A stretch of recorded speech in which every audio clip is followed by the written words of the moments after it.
Olá, meu irmão, olá, minha irmã da Igreja Presbiteriana de Tingui. Paz de Cristo com todos vocês, muito bom dia. É mais uma vez um privilégio estar aqui com vocês participando dessa EBD, dessa vez no formato um pouco diferente do que nós estamos acostumados, mas certamente Deus tem muita coisa para nos ensinar nesse momento juntos aqui. O tema dessa EBD é um tema livre e eu escolhi, portanto, passar um tema que é muito importante, um tema que é fundamental para todos nós quando pensamos em Deus, o universo e até mesmo sobre nossa existência. O tema que eu escolhi para essa EBD, então, que eu estou propondo para essa EBD, é o tema da criação. Então, esse será o tema que nós vamos abordar hoje. Então, eu peço que você fique aí para acompanhar esse estudo que eu gravei, preste muita atenção, ouça devagar, pegue um papel e uma caneta, faça anotações e Deus falará com você nesse estudo, tenho certeza disso. Vamos orar então antes disso? Vamos orar. Pai Santo e querido, obrigado, Senhor, mais uma vez por estarmos unidos aqui, mais este dia, para aprendermos sobre o Senhor nessa aula de EBD, meu Pai. Continua, Senhor, abençoando a vida de cada um que nos assiste, meu Pai, cada um que participa também da preparação desse estudo, Senhor. Em nome de Jesus, abençoe ele e suas famílias também, Senhor. Em nome de Cristo nós oramos e agradecemos. Amém.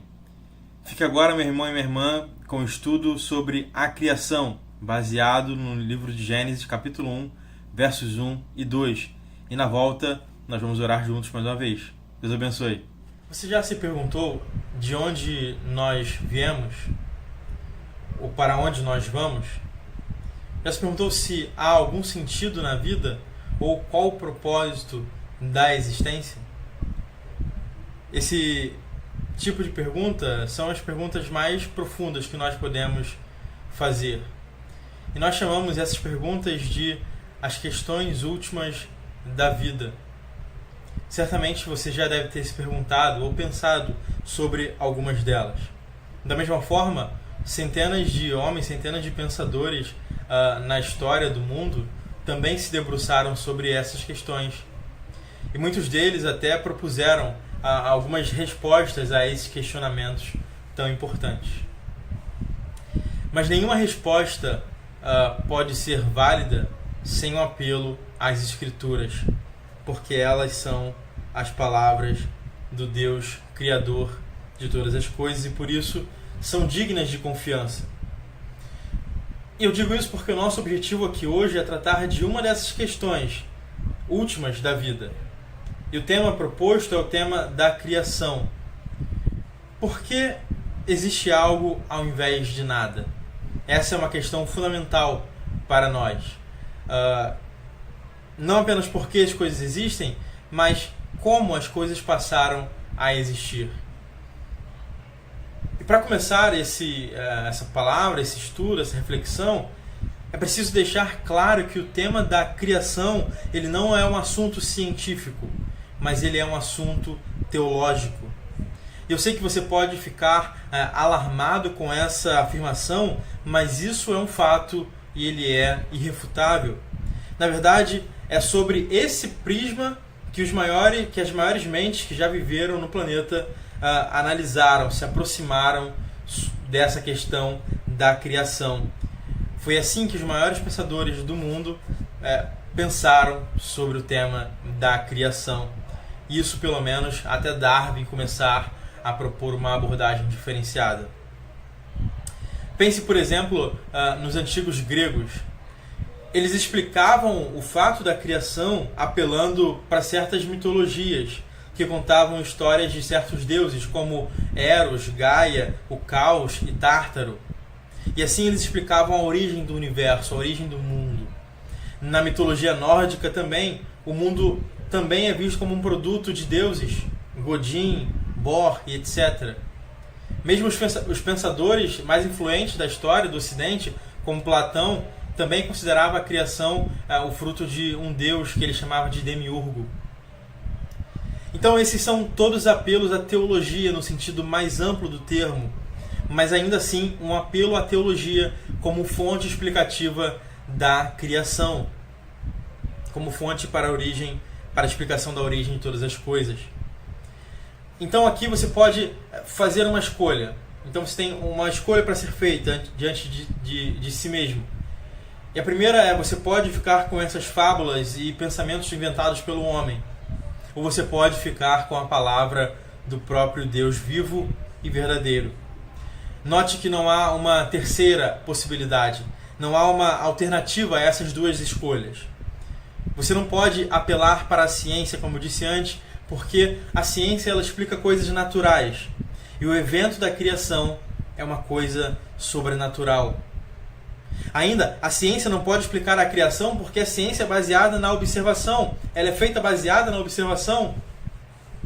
Mas como Deus pergunta para Jó, onde estávamos nós quando Ele criou o mundo?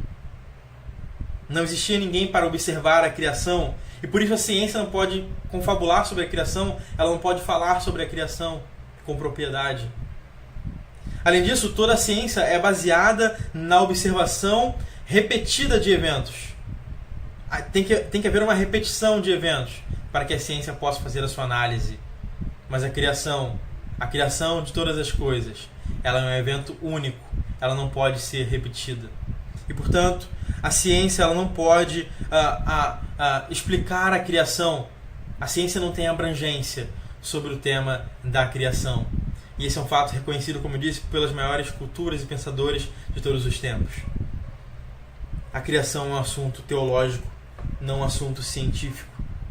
E mesmo que não houvessem esses motivos claros e lógicos pelos quais a ciência não pode se inserir nesse contexto de explicar a criação, é algo que realmente me deixa triste ver como muitos cristãos sinceros também, como eles sempre tentam distorcer a narrativa bíblica, em particular em relação ao tema da criação, para tentar conciliar a narrativa das Escrituras com a ciência. Como se a palavra de Deus precisasse ser validada por algo. Isso é muito triste.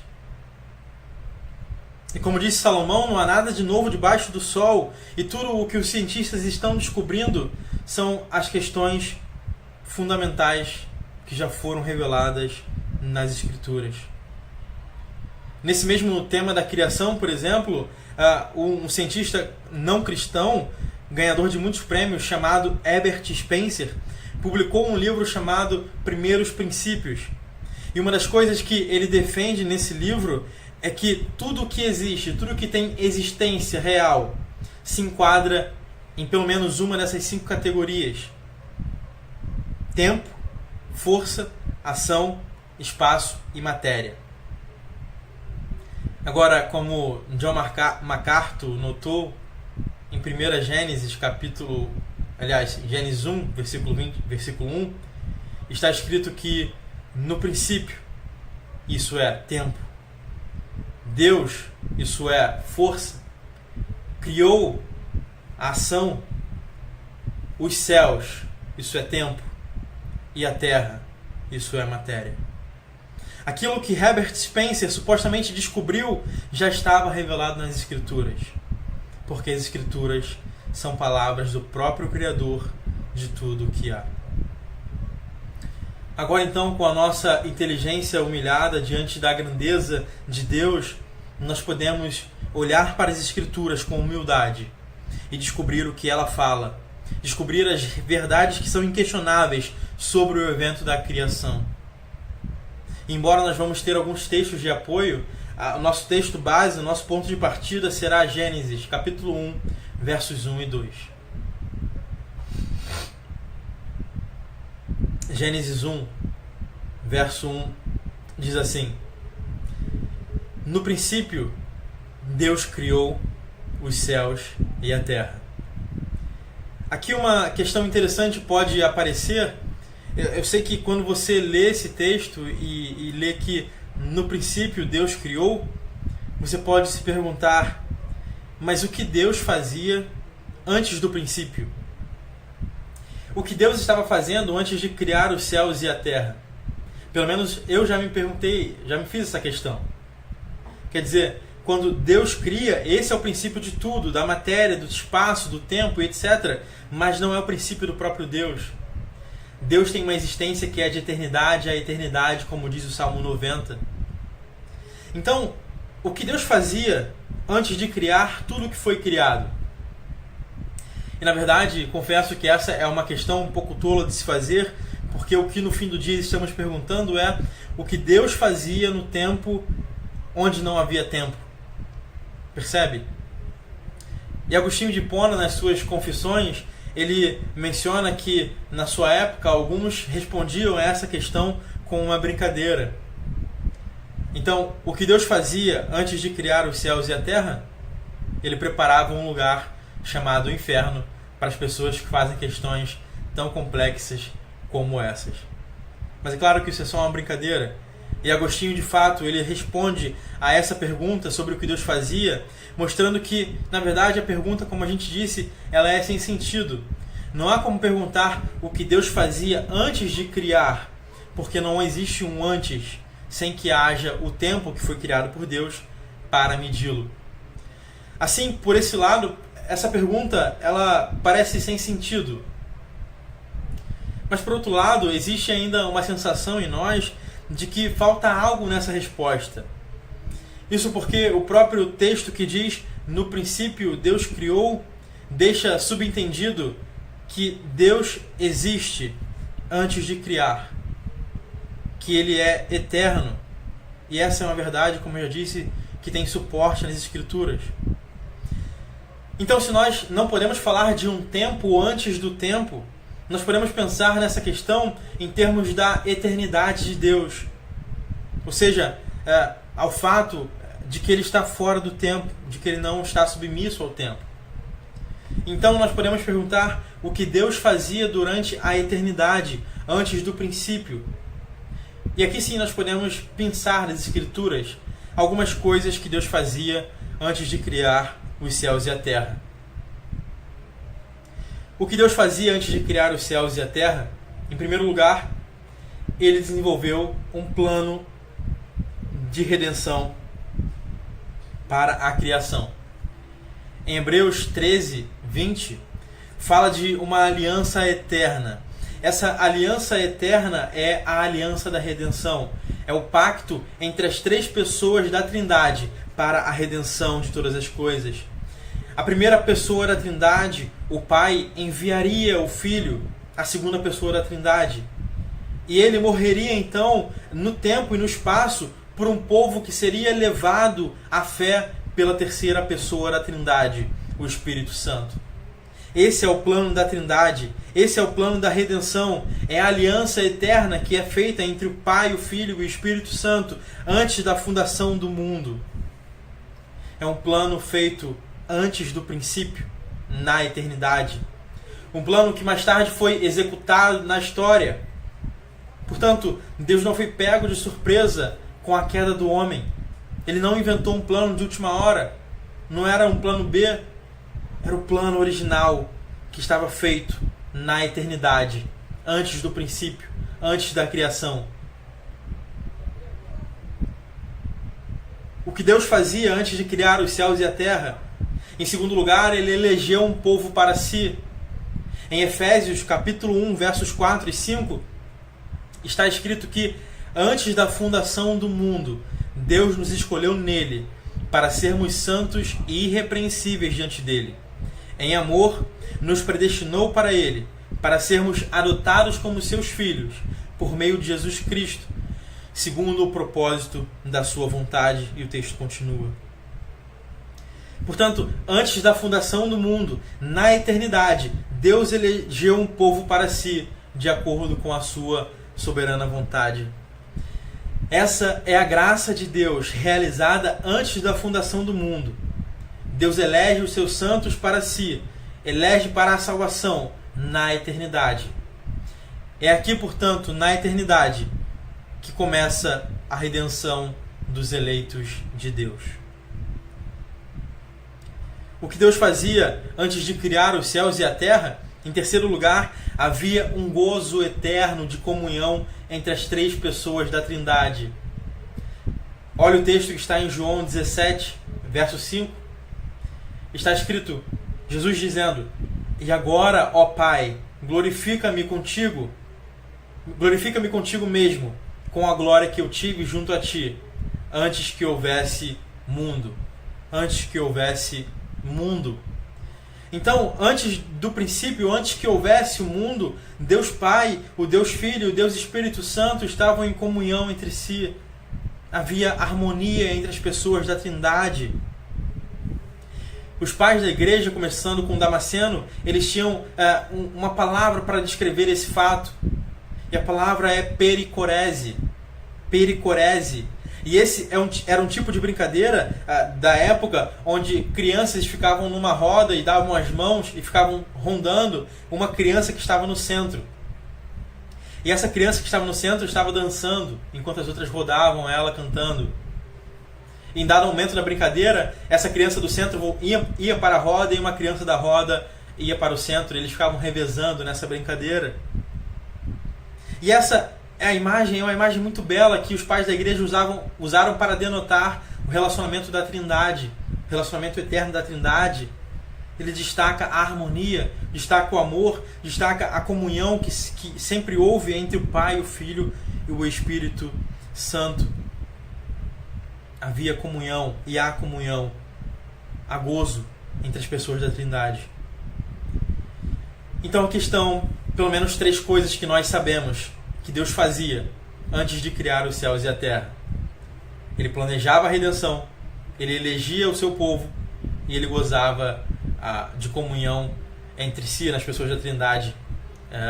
Havia harmonia, portanto, entre as pessoas da Trindade, entre o Pai, o Filho e o Espírito Santo. Ainda no verso 1 de Gênesis, o texto diz que no princípio Deus criou os céus e a terra. Então, outra coisa interessante sobre esse versículo é que o uso da palavra Deus está no plural, Elohim, enquanto o verbo criou, bará, está no singular.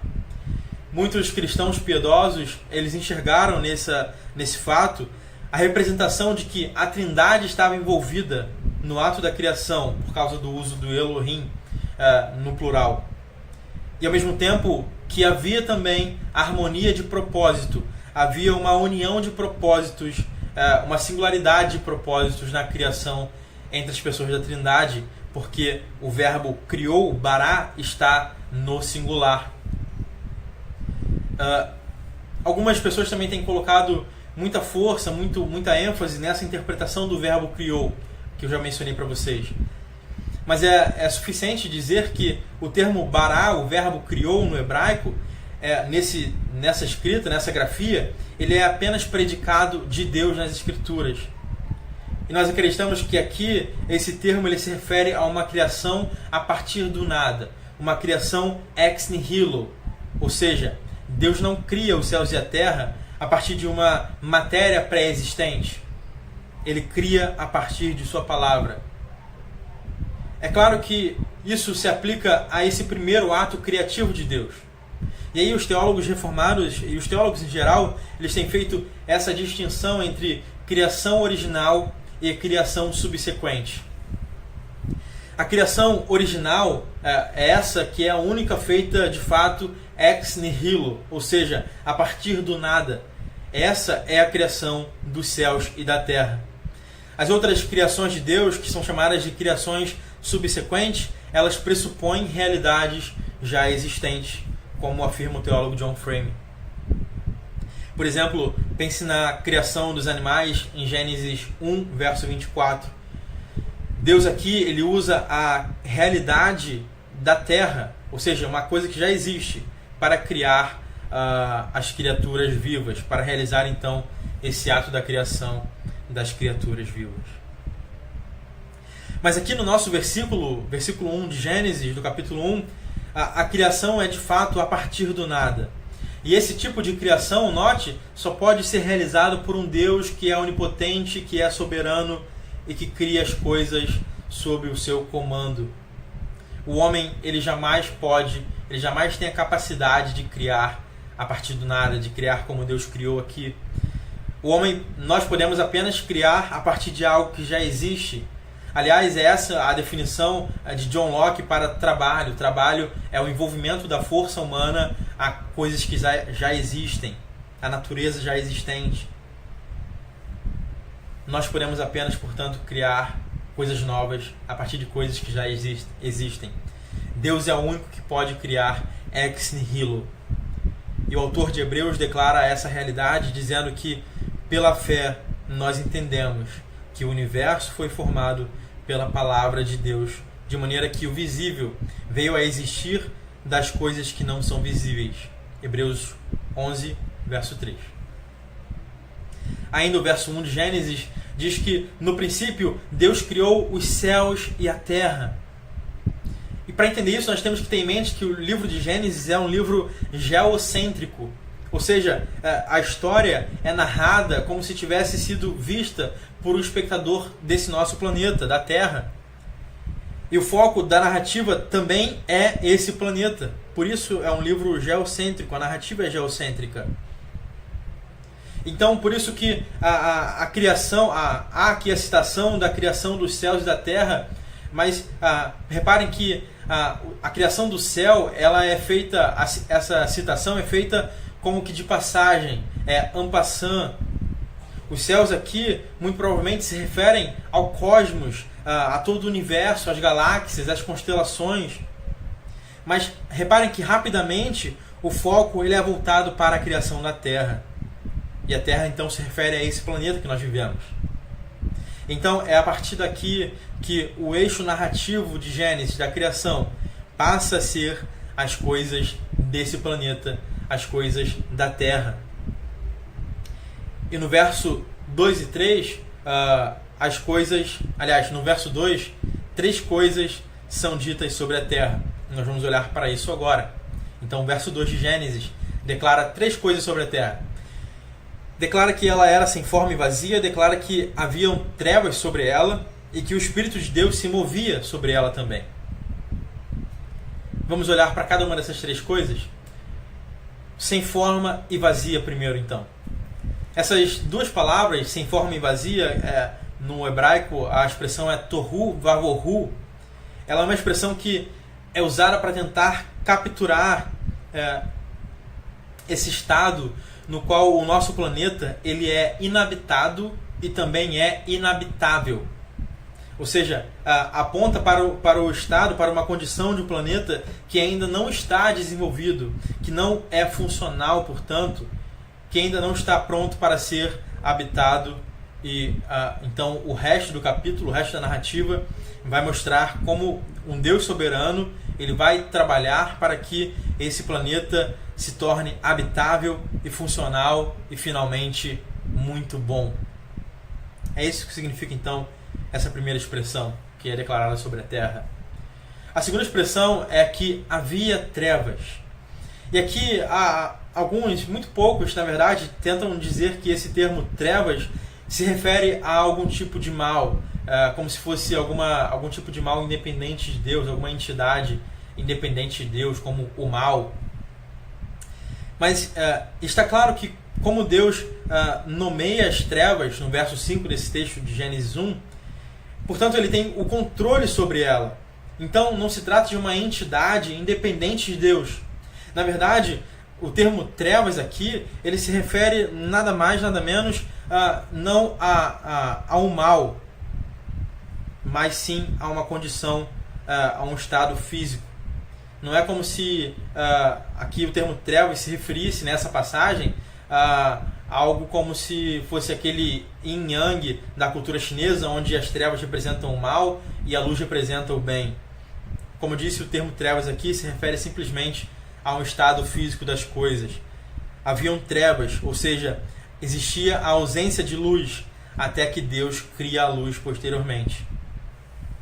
Haviam trevas, portanto, a ausência de luz sobre a face do abismo, ou algumas traduções trazem a expressão sobre as águas profundas, que se refere ainda ao nosso planeta Terra. Portanto, mais uma vez, havia a ausência de luz.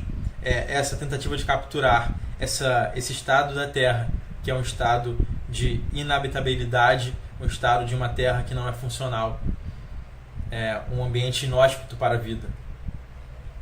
A terceira expressão diz que o Espírito de Deus se movia sobre as águas. E a referência aqui é o Espírito Santo. claramente. E a ideia é mostrar que o Deus Trino, ele estava envolvido em todo o processo da criação da Terra, mesmo nesse estado mais inóspito, como nós temos dito. O Espírito de Deus se movia sobre as águas, isso é, sobre essa escuridão amorfa, sobre essa escuridão sem forma que era a Terra, o Espírito de Deus estava ali, Deus estava ali.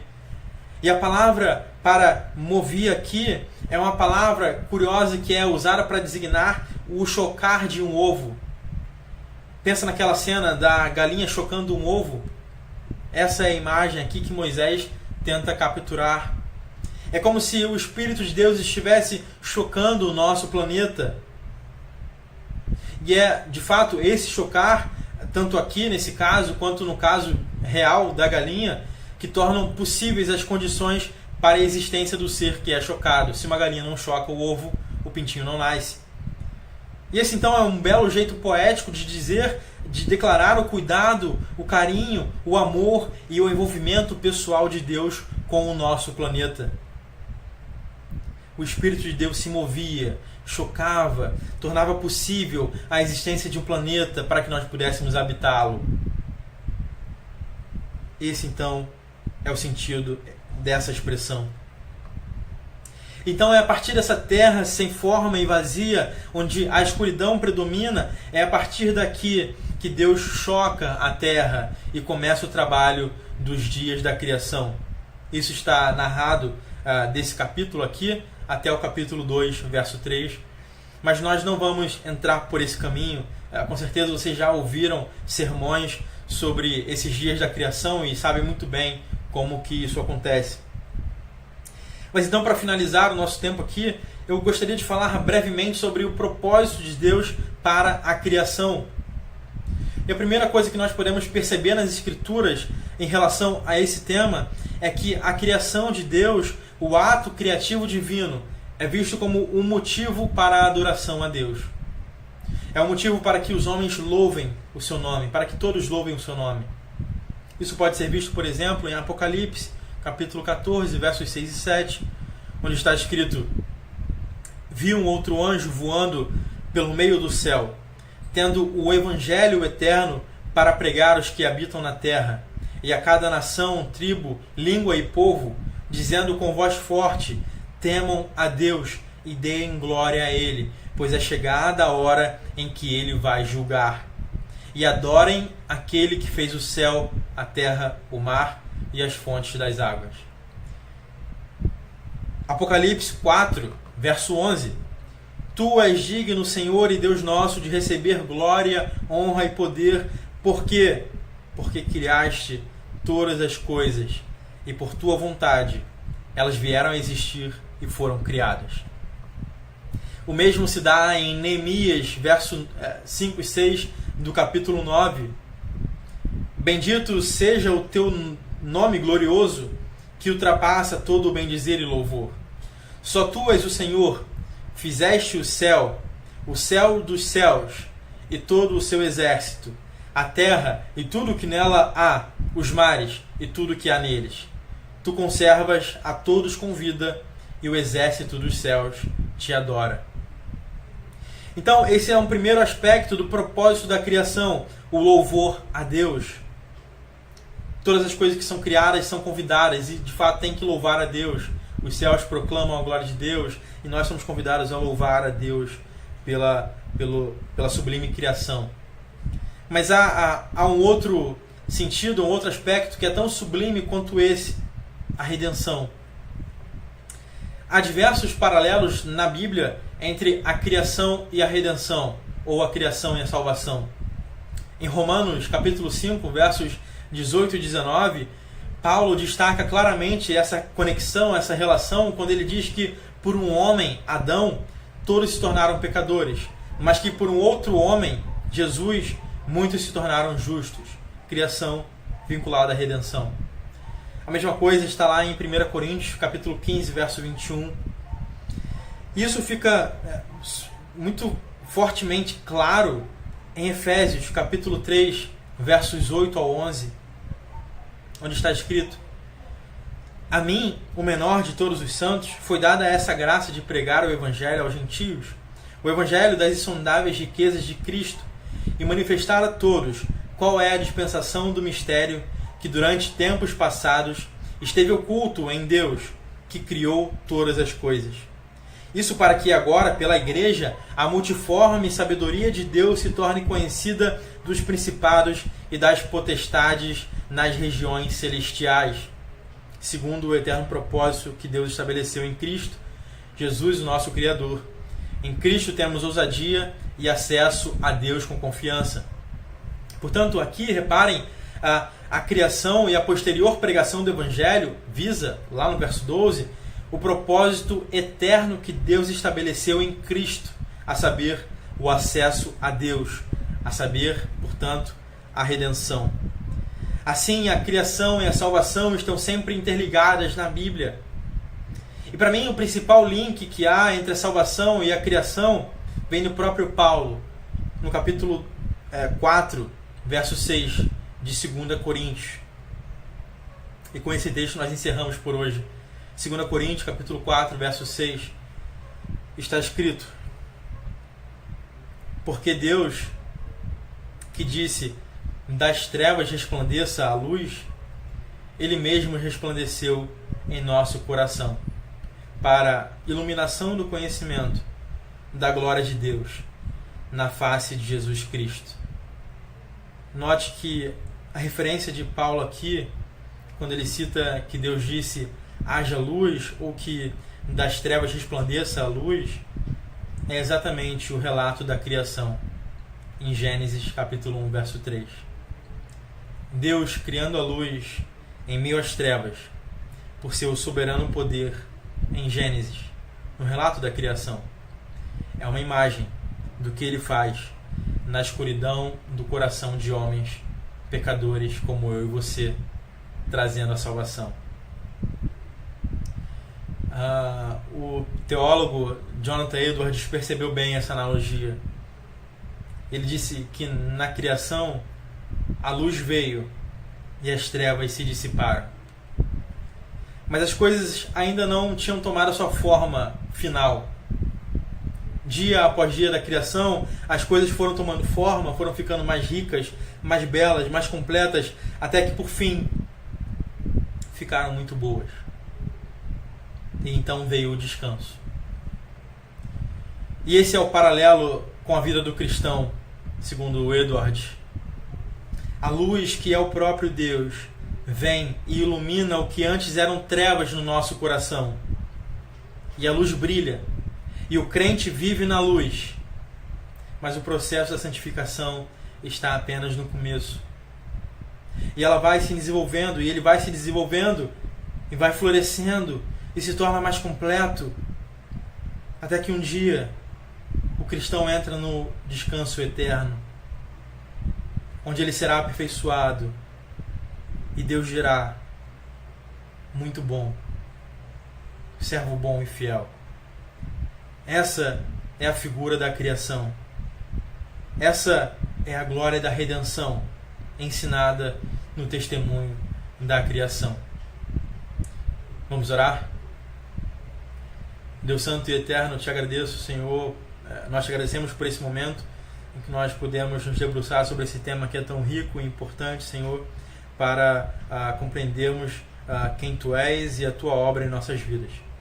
Te agradecemos, Senhor, por esse tempo que tenha sido proveitoso para nós, que tenha sido edificante e que nós consigamos espelhar esses conhecimentos que nós obtivemos aqui hoje também na nossa vida, no nosso cotidiano, para que nós possamos refletir o propósito da criação, que é glorificar ao Teu nome, e rendemos todo o louvor que só o Senhor, como Criador dos céus e da terra, merece. Obrigado, meu Pai, nós te agradecemos em nome de Cristo Jesus. Amém. Amém, meus irmãos, fiquem com Deus e até uma próxima oportunidade. Deus abençoe.